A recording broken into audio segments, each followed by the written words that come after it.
Well, hello, my fellow quilters, and can't believe it is January.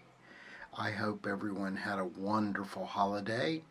And as I said at the first of the year, some friends and I are starting our own Quilt Along Block of the Month. It is from this book, Great American Quilts of 1989, and I have made some changes last year. This book is by Sandra L. O'Brien, and the quilt that we're making is actually the one on the main cover. It's called Billie's Sampler.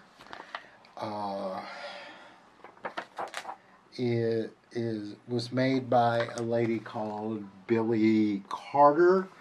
She is from Mansfield, Arkansas, and this sampler is from 1984. It is 24 pieced, various blocks. Some are piece, some are applique. There's a good mix of projects, and as part of the change, I have started a blog, and I'm going to blog my journey in making this quilt and the ways that I choose to make each block. And we're going to do 2 blocks a month, and that is our goal. You're welcome to join along with us. There is no copyright, there's no issues. I'm going to share my patterns. All of the blocks are old blocks, and I think it's going to be fun. I've had a hard time with inspiration. Last year, nothing inspired me in quilting. Every quilt I saw, I just thought, that's nice, but not me.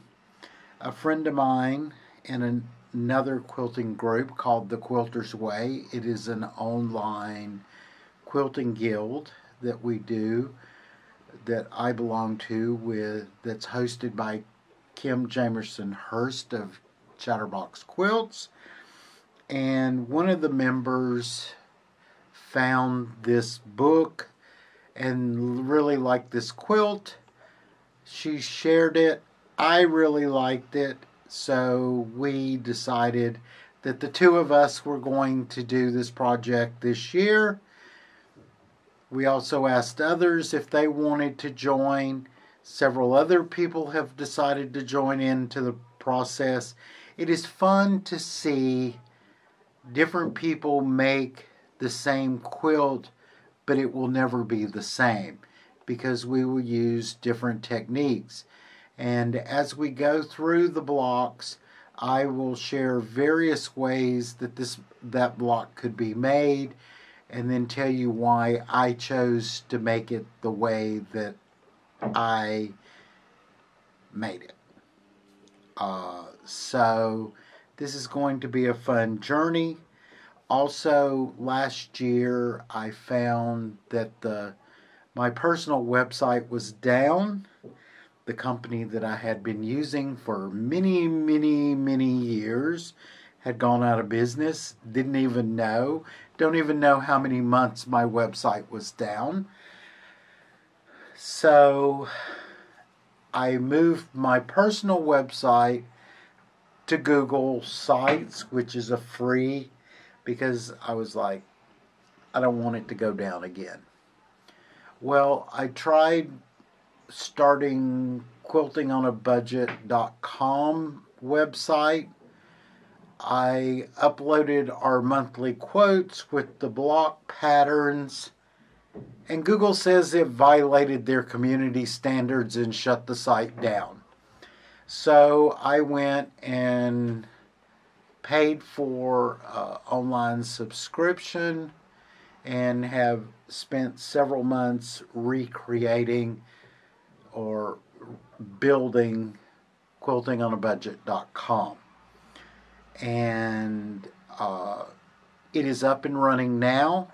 There's not many entries other than all of the blocks that I have shared on Friday and a few old posts I made years ago. But I'm going to start this journey and discuss about how things work, because one of the issues with older quilt designs is you get this.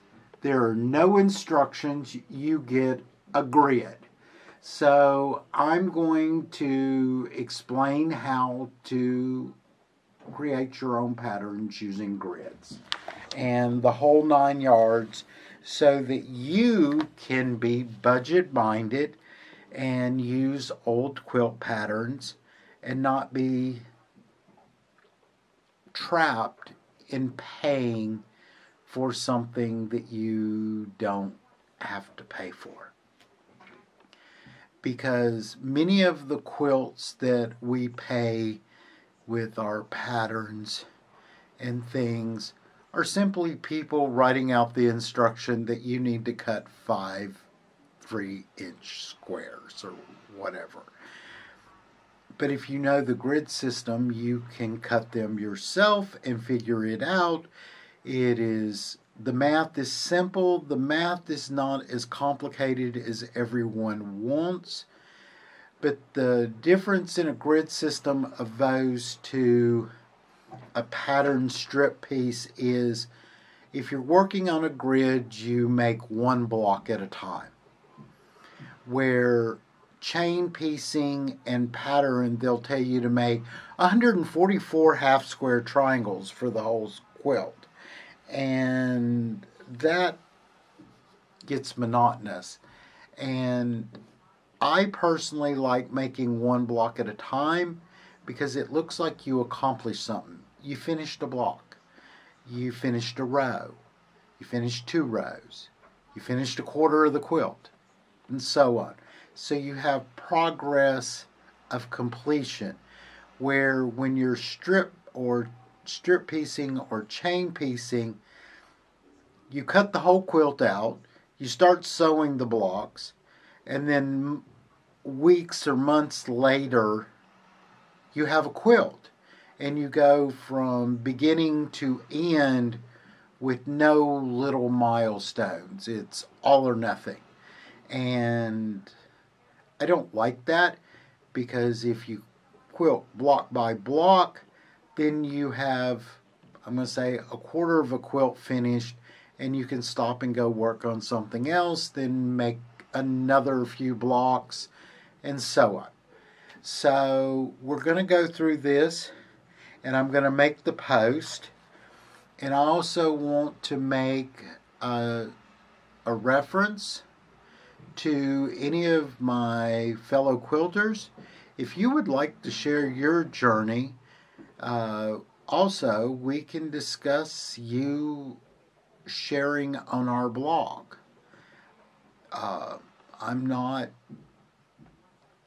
My whole thing about doing this is to share skills and not charge people an arm and a leg. That's quilting on a budget. Quilting on a budget is not buying cheap fabric and cheap thread and cheap sewing machines. You can do that if that's all you can afford. But quilting on a budget is not being taken advantage of. And like I was telling a friend who is not into quilting, is into sewing garments here in Europe, doesn't know much about the quilting world, absolutely was floored when I told them that quilting was an $80 billion a year business. Was shocked. So there we go. But someone is making that 80 billion, and someone is paying that 80 billion. And I started this group with Seth several years ago, and one of the things that pissed me off was I watched a YouTube video. I wasn't even afraid to pay. So I contacted the quilter that showed a quilt block that I just absolutely fell in love with. They were very rude. They were very nasty. Basically told me I had to wait for the new book, which they didn't know when it was going to be published. But everyone in the class in the YouTube video had a copy of the pattern.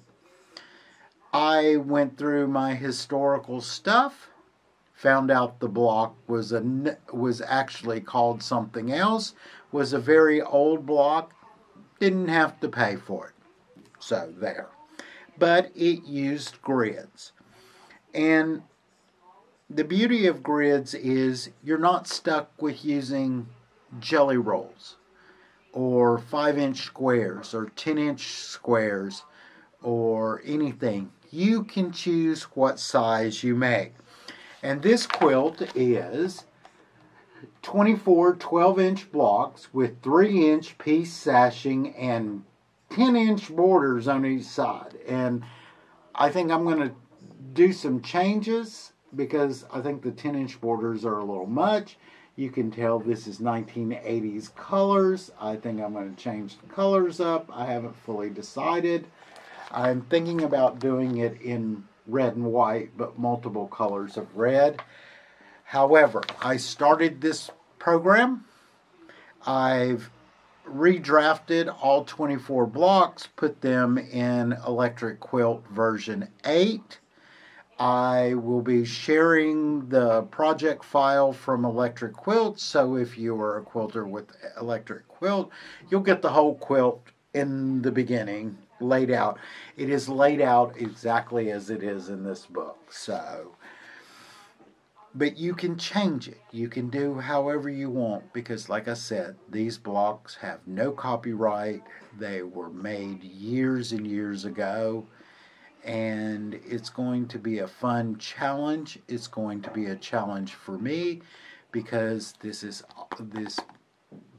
quilt, Billie's sampler, is not easy piecing challenge. It is difficult. There's lots of hexes, lots of diamonds, lots of applique, lots of Dresden plate styles, just various whole wide, and I really liked it. And the reason I chose to share it is because it has such diverse techniques, and it's going to be interesting because it will allow me to show different ways to do different things, like precision piecing hexes or precision piecing diamonds, which are not fun because all sides are biased.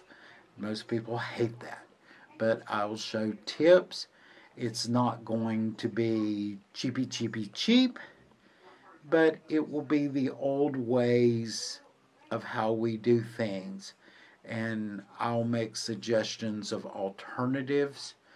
And I'll use an example. You use a lot of tearaway stabilizer with a lot of things, but you don't have to use that. Years ago, we used adding machine tape or cash register tape. Now you can use printer paper. There's a lot of choices out there, so you don't have to buy specialty products. You don't need a $22,000 machine. You don't need $300 scissors or anything like that.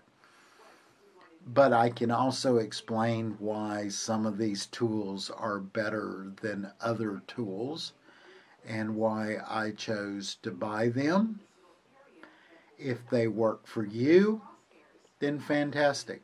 Also, you don't have to have Orfill. I tried Orfill. I didn't like it. So I'm one of the few. So I'm just saying that.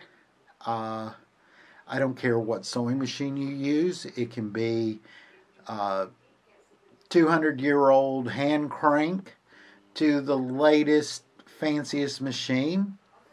I use Bernina and Pfaff.